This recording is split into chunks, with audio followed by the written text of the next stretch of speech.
एनबि बड' खौरां चेनेलखौ अनसायग्रा गासैबो नायगिरि रायजो राजा नोंथांमोननिसिम आंनि गोसो गोरबोनिफ्राय खुलुमनायखौ जासिहरनाय थाबाय। आं निउटन बसुमतारी। नोंथांमोना सानसेयारि खौरां नायनो मोजां मोनोब्ला बे चेनेलनि गेजेरजों सानफ्रोमबो नोंथांमोना सानसेयारि खौरांखौ मोननो हागोन। थौदो बिदिब्ला खौरांखौ जागायजेननोसै। क'क्राझाराव दंफां सिखावफोरनि उदखार। हाग्रा बिफाननि मावसुमाफोरा गासै 3 लाखनिबो बारा दंफां बाथामजों बुंफबनाय गंनै गारि हमनो हादों। थांनाय हरनि 2 रिंगासो समाव हल्टुगावनि डिभिजननि सिङाव थानाय फरेस्ट प्रटेक्शन मावसुमफोरनि गोख्रों सिग्रोमनायाव उल्थापानि रेन्जनि सिङाव थानाय दाउजें गन्थं होननाय जायगायाव हाग्रानिफ्राय लाबोनो नाजानाय गंनै ट्रेक्टरजों लोगोसे टाटा इउडाखौ हमनो हादों होनना हाग्रा बिफाननि मावसुमाफोरा खौरां बिजोंनि गेजेरजों फोरमायदों। बे समाव जाथायजों लोब्बा थाफानाय दायनिगिरिफोरा सोराङाव फैबाय होनना मिथिनो मोननाय जादों। फिन आरोबाव मोनसे गिदिर गिख्रंथाव दावहा। बे बाराव हामास आरो इजराइलनि दावहा नङा। बे बाराव इजराइलनि मोखाङाव खैफोदनि बेल गाबदों। इराना बे बाराव इजराइलखौ ड्रनजों गिख्रंथाव गाग्लोबदों। खौरां मोननाय बादिब्ला इराना इजराइलखौ ड्रनजों गाग्लोबनायनि अनगायैबो बेलिस्टिक मिसाइलफोरजोंबो गाग्लोबदों।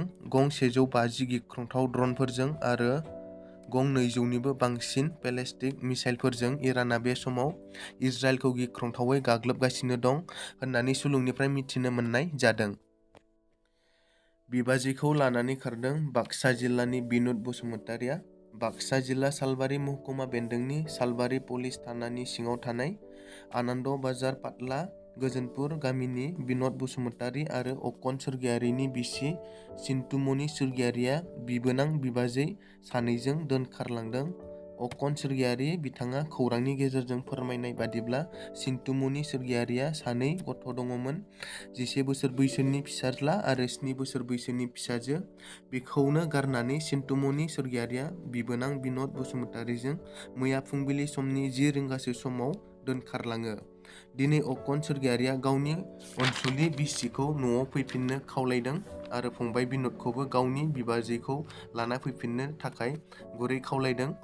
अकन सोरगियारिया रायजो राजाफोरनिसिम बिसोर सानैखौ बहाबा नुयोब्ला 8011373528 जानबुं नम्बराव खोन्थाहरनो थाखाय गुरै खावलायहरदों। गोजोन्थों। खौराङा बेखिनियानोमोन। जायफोरा आंनि चेनेलाव गोदान नोंथांमोना साबस्क्राइब खालामनानै लानो हागोन।